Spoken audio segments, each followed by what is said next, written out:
Hello विद्यार्थियों, आज अपन पढ़ने वाले हैं कक्षा 10th में अपना चैप्टर वास्तविक संख्या। वास्तविक संख्या में क्या है वही वाला अपन टॉपिक पढ़ेंगे। तो वास्तविक संख्या में इसका आज प्रश्नावली जो स्टार्ट करने वाले वो है 1.1 यानी 1.1। तो 1.1 में स्टार्ट करने से पहले देखो इसमें जो क्वेश्चन दे रखे हैं आप देख लो एक बार। एक तो दे रहा है 140 का, 156, 3 4 825 ये दे रखे हैं। जो ये क्वेश्चन अपन करेंगे एक बार आप इस पर नज़र डाल दो, ठीक है। तो चलिए इसका पहला क्वेश्चन करते हैं स्टार्ट नाउ। तो पहले क्वेश्चन इसमें क्या बोला है, निम्नलिखित संख्याओं को बाह्य गुणनखंड यानी इसका गुणनफल के रूप में लिखना है। गुणनफल रूप में समझ दो, ये यहाँ पर कहाँ लिखा हुआ, ये देखो इसका जैसे इसका एचएफ निकाला है तो इसमें ये गुणे के रूप में दे रखा है। जैसे 2 गुणा 2 गुणा 3 गुणा 4 गुणा जो आ रही है संख्या उसको गुणनफल के रूप में लिखना, वो उसका गुणनखंड गुणनफल रूप होता है, ठीक है।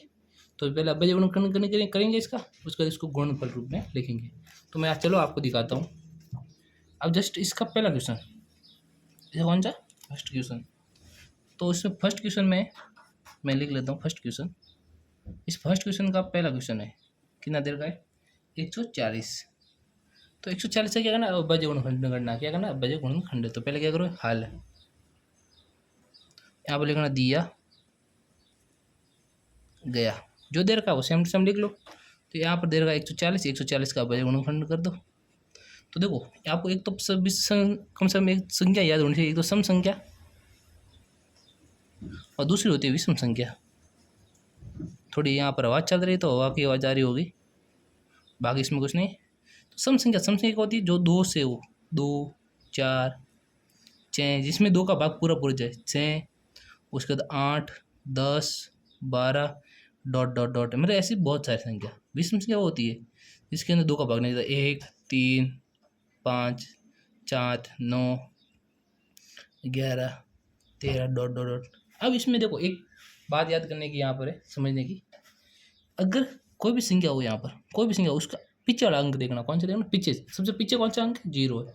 इसी 1 हो सकता है, 2 हो सकता है, 3 हो सकता है, 5 हो सकता है, कोई भी संख्या हो जाती है। चाहे आगे कितनी बड़ी भी संख्या हो, लेकिन पीछे कौन सी संख्या है उसको देखना है। अगर पीछे 2 है, 4 है, 6 है, 8 है, 10 है, मतलब 0 है कहने का मतलब, तो उसके अंदर 2 का ही भाग देना है, उसके अलावा किसी का भाग नहीं देना है। ये थोड़ा हाथ के लग गया था इसलिए दिख रहा है ऐसे। देखो तो इसमें है ना 2 का ही भाग देना है, ठीक है। जिसके पीछे संख्या कौन सी, 0, 0 क्या सम है, सम में आती है। देखो सम में आती है 0, तो ये कौन सा है, सम संख्या है। अगर इसकी संख्या यहाँ पर 1 3 5 7 9 या 1 वापस 3 ऐसी संख्या होती तो विषम हो जाती, तो उसके अंदर विषम का भाग देना पड़ता है। लेकिन ये सम है, इस पीछे कौन सा 0 है तो 0 कौन सा सम है, इसके अंदर किसका भाग जाएगा, 2 का जाएगा। अब इसके अलावा आपको आना चाहिए, तो मैं इसके अंदर 2 का भाग दिया और कितनी बार गया, 74 बार। वापस 2 का, तो कितनी बार गया, 35 बार। अब उसके अंदर और 3 का जाएगा नहीं। देखो पीछे कौन सी संख्या है, विषम है। विषम किसमें, इसमें 5 है यहाँ पर, लेकिन इसमें 3 का दोगे, 3 को दोगे तो इसमें पूरा शेषफल नहीं रहेगा 0, तो शेषफल 0 नहीं आएगा भाग देने पर। तो कितने का दोगे, 5 का दोगे सीधा। भाग देना आपको आना चाहिए। तो 5 से भाग 35 के अंदर दिया, कितने बार गया, 7 बार। उसका 7 का भाग 7 में जाता है एक बार, क्योंकि 7 कौन सी विषम है, इसके अंदर एक बार है।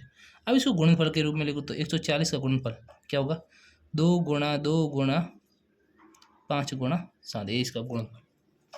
आई बस मैंने। अब इसी का सेकंड क्वेश्चन, कितना दे रखा था आपको, 165। मैंने यहाँ लिख लिया। अब यहाँ पर क्या लिखोगे, हल। क्या लिखोगे, दिया गया। अपन देखो मेरा टारगेट है कि वीडियो जल्दी से जल्दी हो जाए, ज़्यादा बड़ा नहीं बना इसलिए, ठीक है। तो 156 का करो अभज्य गुणनखंड, मेरे पास लिखा 156। अब इसका कर रहा हूँ अभज्य गुणनखंड। तो 156 है, पीछे कौन सा अक्षर, सम संख्या। सम संख्या में किसका भाग जाता है, पहले 2 का जाता है। 2 इसके अंदर कितने बचेगा, 7 8, इसके अंदर भाग दे रहा हो पता चल जाएगा। अब इसके अंदर वापस पीछे कौन सा, 8 है, 8 के अंदर मतलब 2 का जाएगा अभी तक। तो 7 के अंदर 6 यानी 3 बार, 1 18 9 बार। अब वापस देखो पीछे सम विषम संख्या, विषम संख्या 3 का भाग देगा। देखो 3 का भाग इसके अंदर दोगे, 3 का 3 में गया 1 बार, 3 का 9 में गया 3 बार, यानी 13 आया। अब 13 का इसके अंदर गया 1 बार। अब इसका जो आया गुणनफल के रूप में वो लिख लो। तो 165 का गुणनफल रूप क्या आया है, 2 गुणा 2 गुणा 3 गुणा 13। अब इसको ऐसे लिखते हो, 2 की पावर कितने लिख सकते हो, 2 की पावर 2 गुणा 3 गुणा 13। 2 कितनी बार 2 बार, तो इसके लिए 2 की पावर 2 लिखा। यहाँ पर भी लिख सकते हो 2 कितनी बार 2 बार, तो 2 इंटू 5 इंटू 7, ठीक है। अब इसी का नेक्स्ट क्वेश्चन, थोड़ा पसीना हो रहा है, हवा थोड़ी कम है, यहाँ हवा नहीं है इसलिए। अब इसका तीसरा क्वेश्चन, कितना दे रखा है, 3 4 825। 3825। अब 3825 का मैंने पहले कर देंगे हल, यहाँ लिखोगे दिया गया 3825, 3825 का बजे गुणनखंड अपन करेंगे। तो पीछे कौन सा है? विषम संख्या है। विषम संख्या 5 क्या है? विषम है। विषम के अंदर अब मैं पहले दूंगा 3 का भाग। 3 का कितनी बार जाता है? तो 3 का इसके अंदर देंगे भाग, तो 3 का पूरा पूरा जा रहा है, तो कितना है? 12 7 यानी 1275। अब पीछे अभी तक विषम संख्या है, इसके अंदर ये 15 पीछे बन जाएगा, इसलिए इसके अंदर 3 का जाएगा, सॉरी यहाँ 3 का जाएगा, तो कितना है? 425। अब 425 के अंदर 3 का नहीं जाएगा, अब किसका जाएगा? 5 का जाएगा। 5 कितने बार गया? 85 बार। अब 5 का जाएगा इसके अंदर 17 बार, और उसके बाद 17 कौन सी विषम संख्या, तो 17 का भाग 17 में 17 का ही एक बार जाएगा। अब यहाँ पर 3825 का जो गुणनफल रूप है वो लिख लेते हैं। 3825 का गुणनफल रूप है 3 गुणा 3 गुणा 5 गुणा 5 गुणा 17, इसका गुणनफल रूप है। ठीक, अब इसके बाद इसका चौथा क्वेश्चन मैं यहीं कर देता हूँ इसके साथ ही। तो मेरे पास चौथा क्वेश्चन कौन सा है? 5005। 5005। चलो इसको पहले क्या लिखोगे? हल दिया गया। तो 5005 दे रखा है, तो 5005। अब इसके अंदर किसका भाग जाएगा? 5 का जाएगा। देखो ये आप देख लेना एक बार, क्योंकि इधर 5 से पीछे 5 यहाँ 0, इसके अंदर अगर 3 का नहीं जा रहा तो 5 का ही जाएगा सीधा। ठीक है, ये बात ध्यान रखना। अब 5 का इसके अंदर क्या? 1001। अब 7 का जाएगा, 7 का इसके अंदर जाएगा 10, एंड 7 का एक बार, उसके बाद 4, उसके बाद 3। अब इसके अंदर किसका जाएगा? 11 का। 11 का 14 में गया 11 यानी एक बार, और पीछे रहे 3, 3 का 3 से हुआ तो 33 यानी 3 बार, यानी 13 आए। अब 13 का भाग इसके अंदर गया एक बार। अब इसका जो आ रहा है गुणनफल रूप वो लिख लो। 5005 बराबर 5 गुणा 4 गुणा 11 गुणा 13, ये इसका गुणनफल रूप है। अब उसके बाद इसका 5वां क्वेश्चन, अब इसका 5वां क्वेश्चन क्या दे रखा है वो भी कर देते साथ साथ, अपना काम हो जाए जल्दी। वो दे रखा है 7429। पहले क्या लिखो? हल दिया गया, जो दे रखा है वो लिख लो सेम टू सेम। तो 7429 इसका करते हैं अभी। ठीक है, तो देखो इसके अंदर तो वो विषम संख्या है 29 है, तो इसके मैं आपको सीधे बता दूँ इसके अंदर 17 का जाएगा। आप कोशिश कर लेना दूसरा देखने के लिए। 17 का इसके अंदर गया 436 बार, भाग दे लेना एक बार, आप भाग देकर देख लेना। उसके बाद 19 का जाएगा इसमें 23 बार, और 23 का इसके अंदर गया एक बार। अब इसका गुणनफल रूप है 7 4 2 9 का इसका आया हुआ है 17 गुणा 19 गुणा 23। अब इसका आंसर ये है, इसका आंसर ये। ठीक है, आपको यहाँ तक तो समझ आ गया होगा। उसके बाद मैं आपको इसका नेक्स्ट क्वेश्चन लेकर चलता हूँ। वो क्या लिखा हुआ है कि पूर्णांकों के निम्नलिखित युग्मों के एचसीएफ और एलसीएफ ज्ञात कीजिए। इसकी जांच कीजिए कि दो संख्या का गुणनफल एचसीएफ इंटू एलसीएफ। मतलब दो संख्या यहाँ पर दो एक बार दे रखी है कि दो संख्याओं का गुणनफल, दो संख्या मतलब पहली संख्या दूसरी संख्या बराबर, उसका इस संख्या दोनों संख्या का एचसीएफ और एलसीएम क्या आ रहा है, इस दोनों का गुणा करने पर ये दोनों सेम संख्या आनी चाहिए। ठीक है, आई बात समझ यहाँ तक? तो यहाँ पर ये क्वेश्चन दे रखे हैं, तो आप देख लेना। मैं अभी यहाँ से करता हूँ क्वेश्चन स्टार्ट। एक क्वेश्चन तो यहाँ आ जाएगा है, यहाँ आ जाएगा। अब यहाँ पर क्वेश्चन नंबर सेकंड। अब सेकंड का पहला क्वेश्चन क्या दे रखा है? वो दे रखा है 26 और 91। पहले क्या करोगे? दोनों का एचसीएफ निकाल दो, अरे बजे गुणनखंड कर दो 91 का। उसके बाद इसका एचसीएफ और एलसीएम क्या आता है। ठीक है, अब इसके अंदर ये करने के बाद इसका प्रथम संख्या द्वितीय संख्या ये भी निकालने सिखाऊंगा आपको कैसे करना है वो भी। ठीक है, आप रटना मत। अब इसके अंदर 2 का गया 13 बार, और 13 गया इसमें एक बार 91 इसको गया 7 का 13 बार, और इसमें गया 13 बार। अब देखो 26 का क्या है अपन के पास? 26 है, इसका क्या है? हाँ इसका है 2 × 13 और 91 का कितना आया है 4 × 13। अब हैसियत क्या होती है, हैसियत संख्या यानी हाईएस्ट कॉमन फैक्टर, मतलब इसमें कॉमन संख्या कौन सी है, यहाँ पर 13 इसमें भी, ऊपर 26 में भी 13 इसमें भी 13 है, तो इसका हैसियत कितना आया 13। ठीक है। अब एलसीएम, एलसीएम क्या होता है, जो हैसियत आया उसको लिख लो पहले, और इसके अलावा जो बची संख्या यहाँ दोनों में मिलाकर वो लिख लो, वो इसका एलसीएम है 2 × 7, इसका एलसीएम। और इनका गुणा करोगे तो क्या आएगा वो कर दो, 13 × 2 × 7, तो 7 का इससे क्या 14, 14 × 13, 14 × 13 करोगे क्या आएगा आंसर, मैं इसको गुणा कर देता हूँ पहले, तो इसको मैंने गुणा किया तो 182 ये इतना आया। ठीक है। अब मैं क्या करता हूँ, पर देखो इसने क्या बोला है, दो संख्या का गुणनफल, दो संख्या कौन सी, एक तो ये दूसरी ये, यानी एक संख्या ये प्रथम संख्या और दूसरी संख्या कौन सी है इनटू दूसरी संख्या, और इन दोनों का क्या बराबर होना चाहिए, दोनों संख्या का एचसीएफ इंटू एलसीएफ बराबर होना चाहिए। तो मैं यहाँ लिखता हूँ एचसीएफ इंटू एलसीएम, ये दोनों क्या आना चाहिए बराबर। तो प्रथम संख्या कितनी है अपने के पास, प्रथम संख्या है हमारे पास 26, तो ये तो आगे 26 इंटू द्वितीय संख्या कौन सी 91 बराबर एचसीएफ कितना आया 13, एलसीएम कितना आया 182। अब इनका गुणा करो, और इसका गुणा करने पर ये सेम संख्या आनी चाहिए, क्या आनी चाहिए सेम संख्या।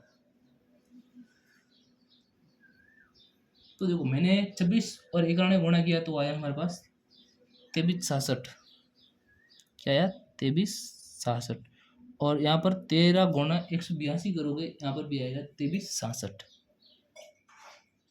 तो अपन का ये आंसर क्या है सही है। आई बात समझ में। अब इसका नेक्स्ट क्वेश्चन वो हमारे पास कितना है, वो है हमारे पास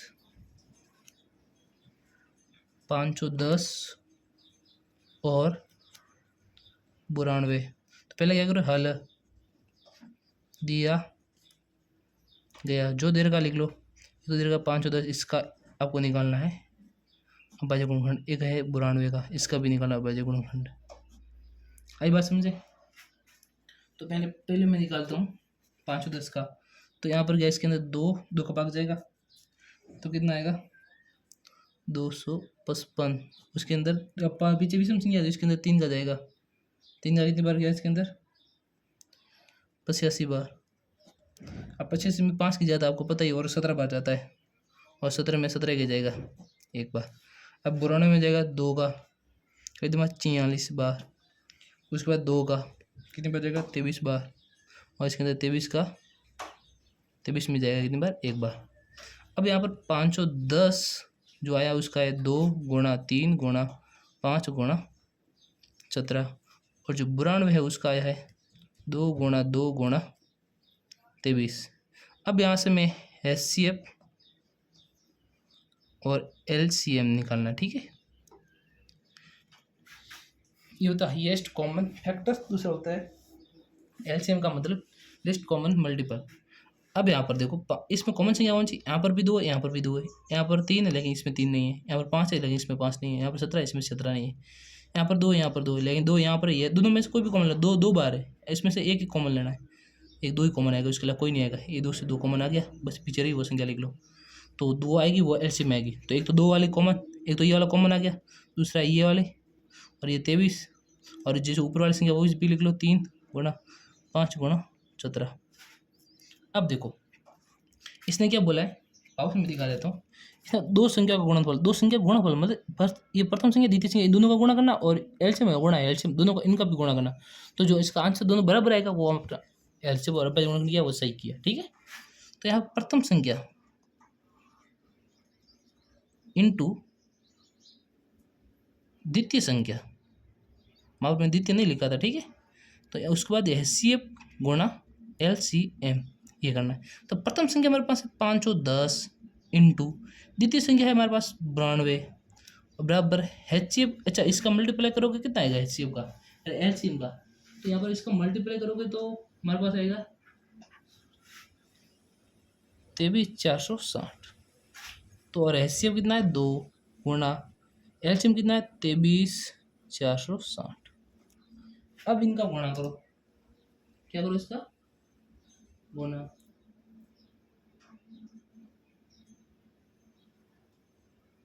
दो, इसका मैं गुणा करूंगा तो हमारे पास दो संख्या गुणा 510 और बुराने का गुणा किया तो वो हमारे पास आया है 46 9 यहाँ पर 46 9 20 ऐसा कुछ समथिंग आएगा 20। अब देखो इनका भी गुणा करो तो ये आएगा, देखो जीरो से क्या तो जीरो, दो गुणा छः से 12 दो हासिल 1 8 8 और 1 9, दो गुणा 3 से क्या 6 गुणा 4 दो से क्या तो 4, दोनों देखो ये बराबर है। तुम्हारा ये आंसर क्या है? सत्य है। ओछा नहीं दिख रहा था, सॉरी, अब दिख जाएगा। ठीक है, हमारा आंसर क्या है? सत्य है।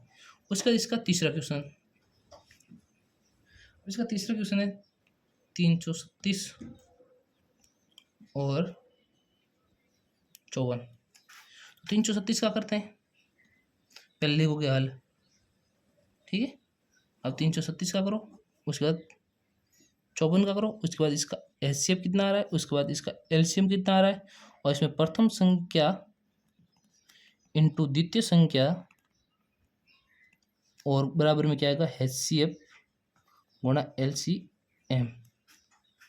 आई बात समझ में? मेरे को थोड़ा ज़्यादा पसीना हो रहा है, देखो आज गर्मी बहुत ज़्यादा है इसलिए। ठीक है, अब यहाँ से देखो 336 का करेंगे अपन, तो मैंने 336 का किया पहले संख्या में, तो देखो ये सम संख्या है, इसके अंदर किसका जाएगा? दो का जाएगा, दो का इसके अंदर क्या 168, वापस दो का जाएगा 84 बार, दो का जाएगा इसके अंदर 42 बार, दो का वापस जाएगा, दो का दो में, दो का 4 में गया 2 बार, दो का इसमें गया 21, यानी अब जाएगा 3 का 21 में जाता है 7 बार, और 7 का 7 में गया 1 बार। अब इस 54 का करते हैं, इसके अंदर दो का जाएगा 27 बार, अब इस 27 3 के बारे में आते ही है तो 3 का जाएगा 9 बार, जैसे 9 नंबर पे तो आता है 27, अब 3 का जाएगा इसके अंदर 3 बार, 3 का गया इसके अंदर 1 बार। अब देखो 336 आपको दिख रहे नहीं दिख रहे वो मैं थोड़ा कंफ्यूजन हो जाता हूँ। अब यहाँ पर देखो 336 है, 300 अरे 336, हाँ 336। अब इसका देखो दो गुणा दो गुणा दो गुणा दो, यानी दो की बार कर दी 4, और गुणा 3 गुणा 7, 1 2 3 4, 1 2 3, एक और कर देते हैं यहाँ पर 4। ठीक है, बराबर यहाँ पर क्या है 2 गुणा 3 गुणा 3 गुणा 3। अब यहाँ पर कॉमन जाएगी, एक इसके 54 की है। ठीक है, अब यहाँ पर इस दो से ये दो कट गए, मतलब 1 2 आया, एक 3 से 1 3 आया, यहाँ लिख लो यहाँ पर। अब इसके पीछे जो संख्या रही वो लिख लो, यहाँ तो पहले तो जो कॉमन है वो लिख लो, यही कॉमन। अब इसके अलावा दो दो दो, दो कितनी बार है? दो गुणा 3 बार, और 3 कितनी बार है? 2 बार, 3 गुणा 3। अब इन सभी का मल्टीप्लाई कर दो, तो इनका मल्टीप्लाई करोगे तो कितना आंसर आएगा? वो आएगा आपके पास, मैं एक मिनट दिखा।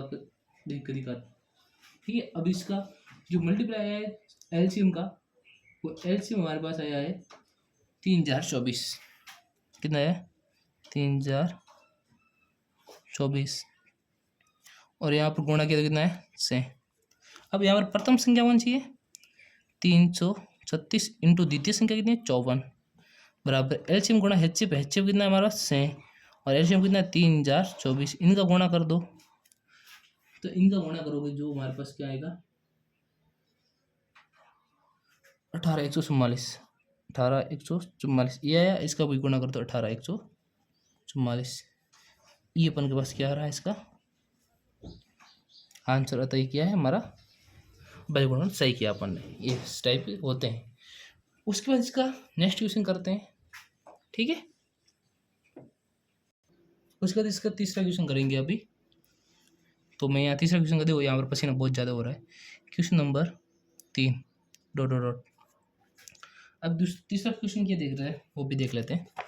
अब यहाँ पर तीन संख्या दे रखी है और इसका बीजगुणन विधि द्वारा एचसीएफ और एलसीएम दोनों ज्ञात करने हैं, लेकिन यहाँ पर दो संख्या गुणनफल और तीसरी संख्या ऐसा कुछ नहीं दे रखा है। ठीक है, तो अपन को तो कहना बीजगुणनखंड विधि, बीजगुणनखंड विधि ये रही है, बीजगुणनखंड विधि ये से हल करना, ये की है ना भाई अपन ने ये वाली। उसके बाद इसका क्या करना है? एचसीएफ गुणा एलसीएम, मतलब जो एलसीएम और एचसीएफ निकालना, बाकी कुछ नहीं, इसको इतना करके छोड़ देना है। चलिए इसका तीसरा क्वेश्चन आप देख लो एक बार, और मैं करवाता हूँ स्टार्ट। इसका पहला क्वेश्चन है, पहला क्वेश्चन क्या दे रखा है? 12, 15 और 21 ये इतना दे रखा है, ठीक है। उसके बाद इसका क्या करोगे, सभी का अलग अलग एलसीएम निकाल दो, क्योंकि ये सबसे आसान तरीके है। एक साथ करोगे वो भी सही है, ये करोगे तो और भी सही है। अब इसके अंदर 2 का जाएगा कितनी बार, 6 बार। 2 का गया इसके अंदर 3 बार, इस 3 का गया 1 बार। अब 15 का जाएगा इसके अंदर। अब 15 का 3 के बारे में आते हैं तो 3 के ऊपर 5 और 5 से गया इसमें 1 बार। और 21 का है, कर दो 21 का। तो यहाँ पर 21 का करो तो इसमें जाएगा 3 का 7 बार, 7 गया 1 बार। अब देखो 12 का कितना आया, 12 और 15 और 21 सभी का अलग अलग लिखते हैं।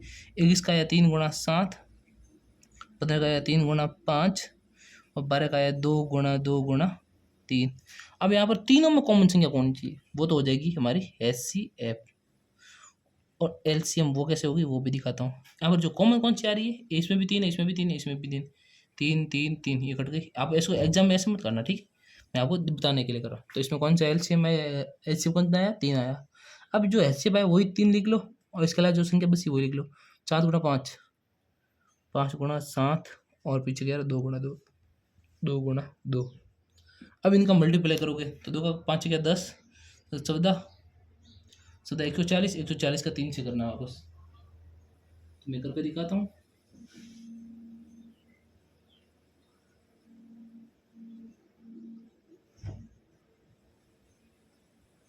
तो कितना आएगा एलसीएम इसका, 420, ये इसका आंसर है। सॉरी। अब देखो ये तो हो गया पहला क्वेश्चन। अब मैं इसका नेक्स्ट क्वेश्चन लेकर करता हूँ, ठीक है। मेरे पास एक पेपर है उसी में नहीं, इसी में कर देता हूँ। मैं यहाँ से निकाल देता पहले पेपर, देखो यहाँ करीब लगा हुआ है, मैं निकाला यहाँ से। अब इसको यहाँ पर करते हैं, ठीक है। अब इसका दूसरा क्वेश्चन कौन सा है, दूसरा वो कितना दे रखा है, वो दे रखा है 17, 23 और 29। पहले क्या करो हल, अब 17 सभी का अलग कर दो, 17 का अलग, 23 का अलग, 29 का अलग। 17 का, अब देखो 17 का विषम संख्या, 17 का भाग 17 के अंदर गया 1 बार, 23 का इसके अंदर गया 23 का 1 बार, और 29 में 29 का ही जाएगा 1 बार, ठीक है। अब यहाँ पर 17 का जो एल जो निकली है गुणनफल रूप वो निकला है 17 गुणा 1, और यहाँ पर 23 का निकला है वो निकला है 23 गुणा 1, और 29 का निकला है 29 गुणा 1। अब सभी में HCF निकालो। HCF मतलब कॉमन कौन सी, कॉमन इसमें 1 दिख रहा है 1 लिख लो। LCM जो कॉमन दिख रहा है वही लिख लो, और इसके अलावा जो बची वो लिख लो। तो 17 गुणा 23 गुणा 29। अब इनका LCM का गुणा करा दो, इसका इधर गुणा करा दोगे तो इन सभी को गुणा करा दो, कितना है हमारे पास 11 33 9, 11 33 9, ये इसका आंसर है, ठीक है। अब इसके बाद एक क्वेश्चन और बसा, वो मैं करवा देता हूँ, नहीं आप परेशान होंगे कैसे किया। अभी ना देखे करने की कोशिश करना, ठीक है, मुझे समझ नहीं आएगा। वो है हमारा 8 9 5, वो है हमारे पास 8 9 और 5। पहले क्या करो हल, तो पहले 8 का करो अलग से, 9 का करो अलग से, और 5 दे रखा है या 25 दे रखा है, अच्छा यहाँ पर 25 है। क्या करो 2 का इसके अंदर गया 4 बार, 2 का गया इसके अंदर 2 बार, 2 का गया इसके अंदर 1 बार, 3 का गया इसमें 3 बार, 3 का गया इसके अंदर 1 बार, 5 का गया 5 बार, और 5 का गया इसमें 1 बार। अब ये जो यहाँ पर 8 का आया वो आया है 2 गुणा 2 गुणा 2, और 9 का आया है वो आया है 3 गुणा 3 गुणा 1 कर दो, इसमें भी गुणा 1 कर दो क्योंकि कॉमन लेना पड़ेगा। और 5 बराबर आएगा 5 गुणा 5 इंटू 1, कॉमन आ रहा है। HCF 1 आ रहा है इसमें सभी में, और LCM कितना आ रहा है वो लिख लो। 1 तो आ रहा है, ये गुणा 2 की पावर कितनी, यहाँ पर 3 लिख लेता हूँ सीधा, 2 की पावर 3 गुणा 3 गुणा 5, और गुणा यहाँ पर 3 2 बार है, यहाँ पर 2 बार 3 है, और गुणा 5 गुणा 5, इन सभी का मल्टीप्लाई एम अपने लिखा तो इसका मतलब 2 3 बार, ठीक, बाकी कुछ नहीं है। तो इसका सीधा मैं आंसर बता देते हैं, तो इसका सीधा आंसर बता दें, इनका गुणा करेंगे तो कितना आएगा 1800 आएगा। ठीक है, ये हमारा लास्ट फाइनल क्वेश्चन। उसके बाद कौन सा क्वेश्चन है हमारा? तीसरा हो गया। उसके बाद चौथा क्वेश्चन, क्वेश्चन नंबर 4। तो क्वेश्चन नंबर 4 में क्या दे रखा है, पहले लिखो हल। जो दे रखा लिखेंगे दिया गया। अब उनके पास दे रखा है क्वेश्चन के अंदर HCF, यानी HCF का मान तो दे रखा है उनके पास कितना, 9। मैं यहाँ पर दिखा देता हूँ, ये HCF है, ठीक है। ये HCF के अंदर प्रथम संख्या द्वितीय संख्या, इसका आंसर इन दोनों का अभेद गुणनखंड किया तो इसका HCF जो आया निकला वो आया 9, और इसका LCM याद करना है अपन को। तो ये संख्या सभी सेम ही है, लेकिन इसका LCM करने पर इसका आंसर क्या आएगा। HCF तो इसका निकाल देता, उसका दे रखा सीधे 9, तो LCM दे इसका अभेद गुणन करेंगे तो LCM कितना आएगा वो अपन को बताना है। लेकिन अपन को LCM अभेद गुणनखंड विधि द्वारा नहीं बताना, अपन को दूसरी विधि अपनानी है। दूसरी विधि कौन सी है? ये प्रथम संख्या द्वितीय संख्या, ये सेम टू सेम ही तो है, प्रथम संख्या द्वितीय संख्या दोनों सेम ही आएगी, ठीक है। तो यहाँ पर HCF तो दो रहेगा 9, LCM अपन को निकालना है, तो LCM अपन को याद करना है। और यहाँ पर सूत्र लगेगा, सूत्र कौन सा लगेगा, प्रथम संख्या इंटू द्वितीय संख्या बराबर क्या होगा, HCF इंटू LCM। तो हमारे पास प्रथम संख्या कितनी दे रखी इसके अंदर, प्रथम संख्या देखिए 300 इंटू द्वितीय संख्या दे रखी है 657 बराबर HCF का मान 9 है और LCM की जगह LCM कुछ भी नहीं दे रखा, ठीक है। अब ये 9 इसलिए LCM के गुणा में तो उधर आकर भाग में आ जाएगा, 300 इंटू 657 बट्टा 9 बराबर LCM। अब इसके अंदर भाग काटासाटी करोगे तो इसका आंसर मैं सीधे लिख लेता हूँ, इसका आंसर आएगा 23 33 8, क्या आएगा 22 और 33 8, ये आएगा, सॉरी हाँ ये आएगा आंसर। तो ये तो आ गया हमारा LCM और ये अपन को निकालना था, तो हमारे पास ये LCM का आंसर आ गया। ये बस क्या है, उत्तर है LCM का। अच्छा नहीं दिख रहा था, सॉरी, देख लो अब।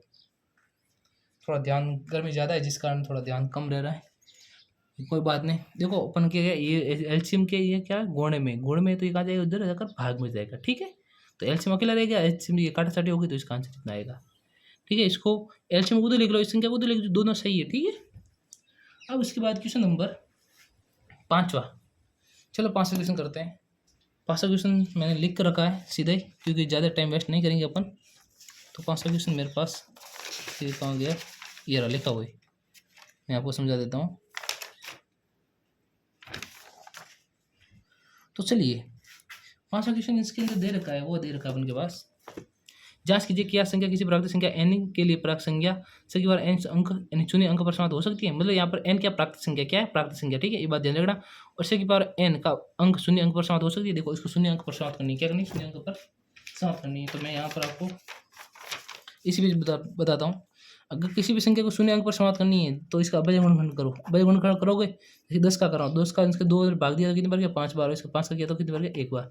तो यहाँ पर 2 की पावर कुछ भी आनी चाहिए और 5 की पावर कुछ भी आनी चाहिए, आइए ना इसमें अंदर। तो ये क्या शून्य अंक पर समाप्त हो सकती है।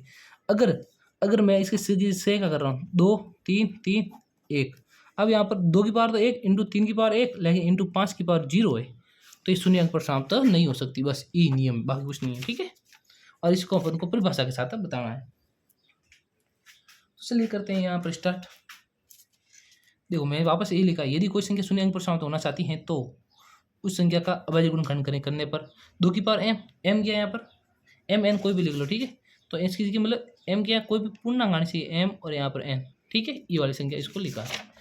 तो क्या है, 2 की पावर m इंटू 5 की पावर n के रूप का प्राप्त होना चाहिए। यहाँ पर देखो से की पावर में 2 का अभाज्य गुणनखंड किया, से का अभाज्य गुणनखंड, तो 2 इंटू 3 आया था, ये देख लो 2 इंटू 3 आया, ठीक है। तो यहाँ पर 5 नहीं आया तो 5 की पावर की 0 है, इसलिए 4 की पावर n का अभाज्य गुणनखंड करने पर 2 की पावर m 5 की पावर n के रूप का प्राप्त नहीं हुआ। क्या इसके रूप का आया है, ये इसके रूप का आया नहीं आया, क्योंकि यहाँ पर 5 क्या 0 है, खत्म हो गया, इसके रूप का नहीं है, इसलिए ठीक है प्राप्त नहीं होता है। अतः किसी भी प्राप्त संख्या n के लिए संख्या सभी बार n अंक शून्य पर समाप्त नहीं हो सकती। बस ये इतनी थी परिभाषा, इसका कंप्लीट कर दिया अपन ने। अब क्वेश्चन नंबर अपन के पास कौन सा है, ये वाला चट्टा क्वेश्चन, ठीक है। तो ये वाला करते हैं अपन। तो इसमें क्या दे रखा है, व्याख्या कीजिए 7 × 11 × 13 प्लस, यहाँ पर प्लस का चिन्ह दे रहा है, ठीक है। और इसमें भी ये यहाँ पर प्लस का चिन्ह दे रहा है, भाज्य संख्या क्यों है, ये भाज्य संख्या क्यों है ये बताना है, ठीक है। जो दे रखा है मैं अभी लिख रहा हूँ, उसके बाद आपको समझाता हूँ। तो चलिए मैं यहाँ पर छठा क्वेश्चन लिखता हूँ। गर्मी ज़्यादा है, बहुत हो रही है गर्मी मेरे लिए, पूरा बेग गया हूँ। अब देखो यहाँ पर क्या लिखोगे, हल, पहले क्या लिखोगे, दिया गया, जो दे रखा लिख लो। तो यहाँ पर जो दे रखा है देखो अपने पास ये दे रखा है, सेम टू सेम मैं लिख रहा हूँ, ये पहला है, ठीक है। तो यहाँ पर ऐसे लिख लो शरण में, सन नंबर फर्स्ट। तो फर्स्ट में दे रखा है 7 11 13 प्लस 13। अब इसमें कॉमन संख्या लेनी है, ये भाज्य संख्या क्यों, भाज्य संख्या में क्या होती है कि जिसका अभाज्य गुण करने पर उसके टुकड़े आने चाहिए, कितने आने चाहिए, टुकड़े आने चाहिए। वो क्या होना चाहिए, टुकड़े 3 या 3 से अधिक होने चाहिए। कहीं पर 2 दे रखे, 2 नहीं होते, 3 या 3 से अधिक टुकड़े होने चाहिए, ठीक। तो इनके पास कितने टुकड़े होने चाहिए अभाज्य गुण करने पर, तो उसका 3 टुकड़े होने चाहिए। कितने होने चाहिए, 3 या 3 से अधिक। तो देखो यहाँ पर 7 × 11 × 13 × प्लस 13। अब यहाँ पर बताओ, ये सभी गुणे में, ये प्लस में, यहाँ पर 13 इधर भी है, 13 इधर भी है, तो इसमें से कॉमन 13 आ रहा है, क्या आ रहा है, कॉमन। तो कॉमन ले सकते हैं, तो यहाँ से 13 कॉमन ले लो। तो मैं यहाँ से 13 बार ले लेता हूँ, बाकी जो बचा वो लिख लो, 7 × 11 × 13 कॉमन आ गया, 13 का भाग देखो। अब इसके अंदर पूरे के अंदर 13 का भाग दो, इसके से देखो यहाँ पर 2 पद बने, एक तो पद ये रहा, एक टुकड़े वाला पद। तो मैंने इसके अंदर भाग दूंगा, 13 से 13 कट जाएगा, तो पीछे 7 × 11 रहेगा। उसके बाद 13 का भाग इसके अंदर, तो यहाँ पर मैं 1 लिख सकता हूँ, यहाँ ना लिखो तो भी चलेगा। तो इसकी जगह मैं प्लस कर देता हूँ गुणे की जगह, क्योंकि 13 बार आ गया। अब 13 का भाग इस 13 के अंदर दिया, तो यहाँ पर गया 1 बार, ठीक है। अब साथ साथ इसका भी कर देते हैं, ये नंबर सरल नंबर सेकंड, ठीक है। तो सेकंड में क्या दे रखा है, 7 × 6 × 5 × 4 × 3 × 2 × 1 और प्लस के 5। तो यहाँ पर देखो ये प्लस के, ये सभी गुणे में 5 है, ठीक है। ये प्लस का 1 बार है, तो यहाँ पर भी 2 पद बने, एक तो गुणा वाला पद, एक प्लस वाला पद। तो यहाँ पर ले लो 5 बार, और जो बसी वो संख्या लिख लो, 7 × 6 × अब 5 नहीं लिखा जाएगा, 5 से 5 कट जाएगा, तो यहाँ पर आएगा 4 × 3 × 2 और 1 लिखने की जरूरत ही नहीं है, ये वाला 1 और उसका प्लस का 1, ठीक है। अब उनका शर्त क्या है कि जिसका अभाज्य गुणनखंड करेंगे तो उसके 3 या 3 से अधिक पद आने चाहिए। कितने आने चाहिए, 3 पद या 3 से अधिक पद आने चाहिए, ठीक है। और 3 से अधिक टुकड़े होने चाहिए एक संख्या का, तो क्या होगी, शून्य का कहने का मतलब क्या, वो भाज्य संख्या होगी, क्या होगी, भाज्य संख्या। तो यहाँ पर मैं ले रहा हूँ, तो यहाँ पर अपन करेंगे, तो इसमें ये कॉमन आ गया। अब इसमें कॉमन तो 13 आ गया। अब इस 13 के अलावा जो बची संख्या है उसका मल्टीप्लाई करके अपन को आंसर निकालना है। तो जैसे कि मैं इसका 7 × 11 से करता हूँ, यहाँ पर 13 तो है ही, और 7 × 11 से किया तो 77 और प्लस 1, यहाँ पर 5 और सभी का क्या करूँगा, गुणा कर दूंगा। तो गुणा करूँगा कितना आ जाए, 1008 और सो यहाँ पर प्लस में कितना 1 और कोष्टक बंद। तो यहाँ पर भी ऐसा हुआ, तो यहाँ पर 13 गुणा क्या हुआ, 13 गुणा और 77 किया तो कितना है 78, और 78 के 2 टुकड़े बना सकते हैं। तो 13 गुणा इसको क्या लिख सकते हैं, 78 को लिख सकते हैं 13 × 6, 13 × 6। आप भाज्य गुणनखंड देख लेना, 13 × 6 आएगा, तो इसके भी 3 टुकड़े हुए। तो अतः क्या है, ये भाज्य संख्या है। अतः यह क्या बोला था, भाज्य संख्या को बोला था, तो ये क्या है, भाज्य संख्या है। क्यों भाज्य संख्या में क्या होना चाहिए, 3 या 3 से अधिक टुकड़े होने चाहिए। अब यहाँ पर करो 5, यहाँ पर हो गया 1009, 1009 हो गया। तो इसको क्या लिखते हैं, 5 गुणा 1009 को क्या लिखोगे, तो 1009 को लिखोगे अपन 1009, क्योंकि इसके टुकड़े नहीं होंगे। और जिसका अभाज्य गुणनखंड होता है उसके पीछे 1 लिख सकते हैं अपन ने पहले भी किया, वहाँ पर 1 लिया था, ऐसे की जगह 1 आ रहा था, तो इसमें भी 1 तो आएगा। तो यहाँ पर भी 3 टुकड़े हो रहे हैं, तो अतः क्या लिखोगे, अतः यह भाज्य संख्या है। आई बात समझ में। अब इसके अलावा एक क्वेश्चन रहा है, वो है अपने पास क्वेश्चन नंबर 7। उसका ये प्रश्नावली कंप्लीट। तो पहले क्या करो, हल। अब यहाँ पर देखो सादे क्वेश्चन में क्या लिखा हुआ है, किसी खेल के मैदान के चारों ओर एक वर्ताकार पथ है, कोई मैदान है, ठीक है, मैदान बना रहा हूँ, मैदान है और मैदान के चारों के वर्ताकार पथ वाला कोई सड़क होगी, ठीक है, वर्ताकार आकार का पथ है, ठीक है। मैदान का एक चक्कर लगाने में सोनिया को 18 मिनट। अच्छा, और जबकि इसी मैदान, देखो सोनिया एक चक्कर लगा रही है, उस पूरे मैदान के ओर एक चक्कर लगा रही है तो 18 मिनट लग रही, और इसी मैदान के एक चक्कर, वो सेम मैदान, वही वाला मैदान, और एक उसका एक चक्कर लगाने में रवि को 12 मिनट लग रहे हैं। मतलब कौन फास्ट दौड़ रहा है, रवि फास्ट दौड़ रहा है। तो मान लीजिए वे दोनों एक स्थान एक ही समय से प्रारंभ होते हैं, मतलब एक साथ स्टार्ट होंगे दौड़ना एक ही समय में, एक ही टाइम में, ठीक है, करने पर ही दिशा में चलते हैं, मतलब एक ही दिशा में चलते हैं। तो कितने समय बाद वे पुण्य प्रारंभिक स्थान पर मिलेंगे, कितने समय के बाद दोनों एक साथ उस जहाँ से स्टार्ट हुए थे वहीं पर वापस आकर मिलेंगे। तो चलो ये क्वेश्चन करते हैं, तो मैं लिख लूँ। तो रवि को 12 मिनट लगते हैं जबकि सोनिया को 18 मिनट लगते हैं। तो पहले अपन लिखते हैं सोनिया, हाँ, तो सोनिया को कितने मिनट लगते हैं, सोनिया को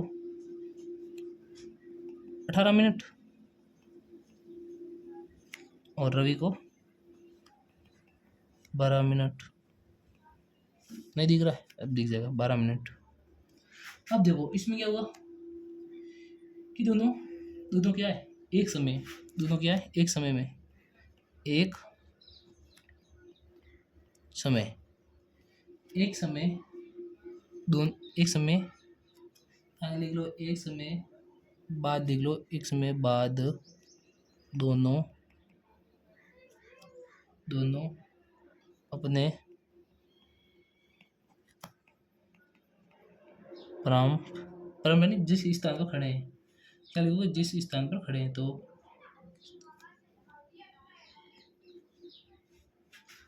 स्थान पर होंगे, तो दोनों एक स्थान से दौड़ा तो बराबर होंगे, और वह समय, और इसका वह समय क्या होगा, वो समय मतलब सोनिया दौड़ने की और रवि दौड़ने की, तो वो समय कितना है, एक का तो है 18, एक तो है 18 और दूसरे का कितना है 12, इस दोनों का क्या होगा एलसीएम, तो दोनों का क्या होगा एलसीएम होगा, और एलसीएम होगा तो अपने के पास आंसर आ जाएगा। कुछ भी नहीं करना, सारा डायरेक्ट एलसीएम निकाल दो, काम हो जाएगा। तो एलसीएम तो एक तो 18 निकलेगा, एक 12 का एलसीएम निकाल दो, तो 2 का गया इसके 9 बार, 3 का गया 3 बार, 3 का गया इसके अंदर 1 बार, 2 का गया 6 बार, 2 का गया 3 बार, 3 का गया इसमें 1 बार। अब एलसीएम, अब दोनों का एलसीएम निकाल दोगे, क्या निकालोगे, 2 इसमें 2, 1 3 आ गया, ठीक है जी। और उसके बाद तो इसका एलसीएम निकाल दो, कितना आ रहा है, तो 2 गुणा 2 गुणा 3 गुणा 3, तो इसका एलसीएम आएगा हमारे पास, मैंने लिखा है समझ आ रहा है, कितना आएगा 36। यहाँ पर 3 बार कैसे हैं, हाँ सही है, जिस कारण ये हो रहा नहीं, मैंने यहाँ पर लिख तो रहा हूँ लेकिन यहाँ पर ये सारा है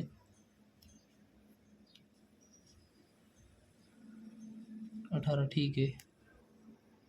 और जिनको इसमें समझ नहीं आया 3 से कट कर रहे हैं, तो इसको देखो बता रहा हूँ मैं एक और, जिनको समझ ये वाला नहीं आया तो देखो ओनली फॉर एलसीएम का बोला ना, तब ऐसे करना है, 18 और 12, इसके अंदर 2 गया, कितनी बार गया 9 बार, इसके अंदर गया 6 बार, 2 का गया इसके अंदर 9 में 9 बार, इसमें गया 3 बार, इसमें 3 का गया 3 बार, इसमें 3 का गया 1 बार, इसमें 3 का गया 1 और 1 बार।